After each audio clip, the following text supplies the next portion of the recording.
আর সময় স্পেশাল কিচেনে আপনাদের স্বাগত জানাই। আজকে করবো প্রন টোস্ট। আপনারা পুরো ভিডিওটা দেখতে পাবেন। কড়াটা গরম হয়ে গেছে, আমি একটু সাদা তেল দিয়ে দিলাম অল্প করে।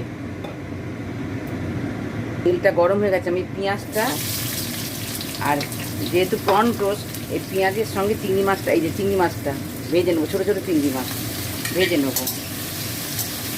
সেইতে পরিমাণ মতো নুন দিয়ে দিলাম আর এই কাঁচা লঙ্কাটা দিয়ে দিলাম, দিয়ে আমি আবার এটা ভাজবো। এটা আমার ভাজা হয়ে গেছে, আমি গোলমরিচ গুঁড়োটা দিয়ে দিলাম, দিয়ে এবার নেড়ে চেড়ে আমি এটা নাবিয়ে নেবো। এটা আমি নাবিয়ে নিয়েছি, এরকম করে ভাজা হবে। এটা ঠান্ডা করে ফিরে আসছি। আচ্ছা, ওটা ঠান্ডা হতে আমরা পাউরুটিটা একটু সেঁকে নেবো তাওয়াতে। এটা ভাজা হয়ে গেছে, তো এটার মধ্যে আমি এবার এই ডিমটা দিয়ে আমি একসঙ্গে এই দুটো একসঙ্গে ডিম আর এই ভাজাটা দিয়ে বেটে নেবো। এবার এই পাউরুটি ভেজে রেখেছিলাম তাতে এবার বাটার মাখিয়ে নেবো, এরকম করে বাটারগুলো মাখিয়ে নেবো। প্যানটা আমি গরম করতে দিয়েছি, এতে একটু বাটার দিয়ে দিলাম। বাটার দিয়ে এইবার এই পাউরুটিগুলোতে এই যে পেস্ট করে রেখেছিলাম ডিম দিয়ে আর ওই পর্নটা দিয়ে পেস্ট করেছিলাম, এটা লাগিয়ে এবার ভাজবো এইরকম করে।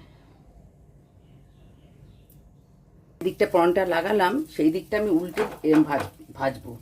আবার একটা নিয়ে আবার এরম করে এই লাগিয়ে এরম করে ভাজবো। এই যে এরম করে ভাজবো। তো এটা ভাজা হয়ে গেছে, আমি এবার তুলে নেবো। এই যে ভাজা হয়ে গেছে, দেখুন স্প্রেড করা একদম পুরো।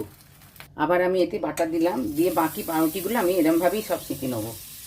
আবার বাটার দিলাম, এগুলো আমার ভাজা হয়ে গেছে, এই যে সব তুলে নিলাম। এগুলো ভাজা হয়ে গেছে, এই তুলে নিলাম সব। এইভাবে সকালবেলা আপনারা চায়ের সঙ্গে এটা ব্রেকফাস্টে খেতে পারেন, খুব ভালো হয় খেতেটা। একবার করে খেয়ে কমেন্টে জানান।